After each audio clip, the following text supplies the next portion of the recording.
Hello, YouTube. We have a $25 trillion test coming in this week, or the largest sliver of earnings. But before that, let's talk quickly about a weekend update because we have a hollow candle here on the S&P 500.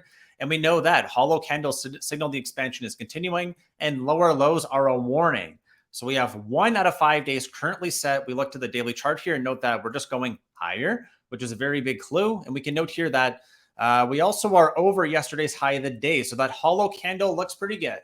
So what I want to focus on right now is going to be this big test that we're going to have this week. It's basically going to be the largest portion of the S&P 500 stocks. And this is really important because when we look here to the seasonality chart, we're implying that we're just going to be going higher, higher, higher. So what that means is that if we go here to our daily chart, let's make it really simple because I think that's the story that people want. Let's go here to a line chart. And let's just see, we got a high established on July 19th at 455.2. If we now look here, oh, and by the way, we'll talk about that in a moment. We got a few things to go through today. So we think we got a great show. Just stay tuned and we will go through all that. If we look in nice and close here for the month of July, what this implies is that we should just be going higher. So now we're pretty much getting a retest here to that relative high, but we have to close over it to signal that we're going into fresh expansion. We have some clues for the bears. We have some clues for the bulls, but let's just make it really simple. So looking here to that Fibonacci number we talked about on the weekend as well, that's 45176, has not been tested yet. Our low of the week, 452.3. But if we look here to QQQ, it actually went below it. We actually went into a breakdown on the weekly. We went below 375.66. Our low of the week is about $1.30 lower, but we popped back up and closed green on the day. QQQ, or the Qs, are up by about 60 cents. S&P is up by $2. So there we go. We're back over it. And what I would expect here is that similar to what we see on the daily chart with our pretty solid uptrend here, we have to go higher. So we have to advance from here. If this is going to be the short-term dip and we ultimately reverse, like that seasonality chart kind of implies, well, we pretty much have to hold the low from this week. Otherwise, we have a lower low and a lower high. And then we're looking for a test on the uptrend this week. That would be all the way down here. Oh my God, 10 points lower. That's right.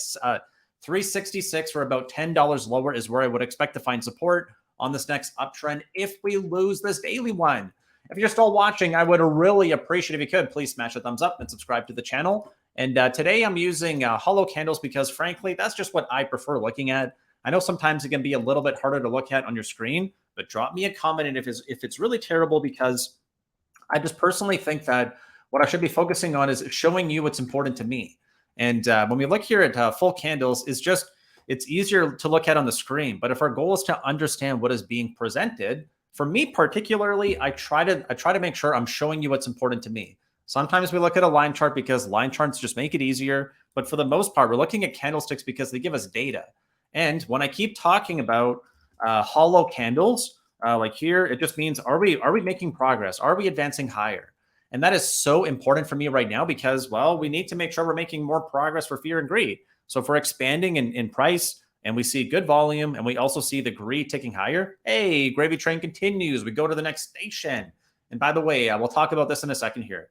But first of all, I would like to congratulate you on surviving the Nasdaq 100 special rebalance that happened this morning. That's right. Only the third time in history. So the reason why that's important is because when we look here to, sorry, I just got a call coming in. Just going to mute that. When we have the seasonality chart here telling us that it's up, and away, we want to make sure we understand what are the catalysts which could actually drive that. So the first one here is going to be that the most stocks in the S&P 500, about 30%, report this week or July 24th. And then going into next week is the biggest amount. And then it drops off after that. So we're in the thick of earnings season right now. When we look to surviving that Nasdaq rebalancing, well, oh my God, it's like not so bad. No, it's not so bad. And if we look here to a 1 week or the last 5 days, and we looked at this earlier, well, this no group, it's pretty obvious what's been getting hit. The two largest blocks are the two strongest soldiers, the leaders, right? The generals, Apple and Microsoft look solid. The other ones here, right? The other Magnificent Seven, well, they got some chinks in their armor down by about, I don't know, between 3 and 6% apiece. It's not that bad, though. Let's zoom out to year to date. Why? They're pretty bright green, right? They're all up by solid double digits, if not more. Triple digits here for NVIDIA up by 200, Tesla up by 127.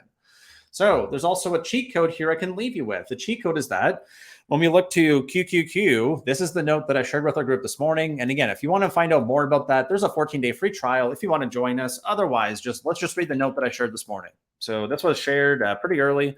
QQQ was trying to weekly failed breakdown. It needs to reclaim 375.19 to reclaim last week's low. And then we talked about those Fibonacci levels. So now that we closed above both, but not by a lot, let's look to SPY. So SPY here, sorry, it closed over by about $2. But we also note that our low of the day is around that 252.3, I think it was. Yeah, 252.3, which means we have about 30 cents buffer. And just keep it really simple. If we can form a daily higher low tomorrow, this red line, which would normally be resistance, it'll turn into support. Why? Hey, that's just how it works, right? So we got higher lows, and we have a two solid candles, which means 2 down days. Even though we closed a little bit green on Friday, it's still a down day, closed lower than we opened. And that would just mean that we're kind of losing our momentum here, and that by the end of the week, we could start losing this uptrend.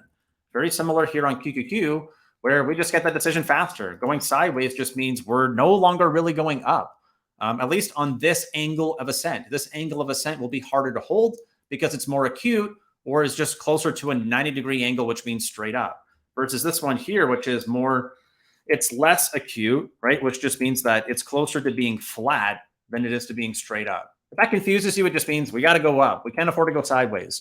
And QQQ on the weekly also shows us that. Inverted hammer, and then right around that big Fibonacci area, well, if it's below it, especially on a weekly close, weekly lower low, weekly lower high, and we're still trending up though. So like that's where we got to find out what's more important for us. So let's move forward.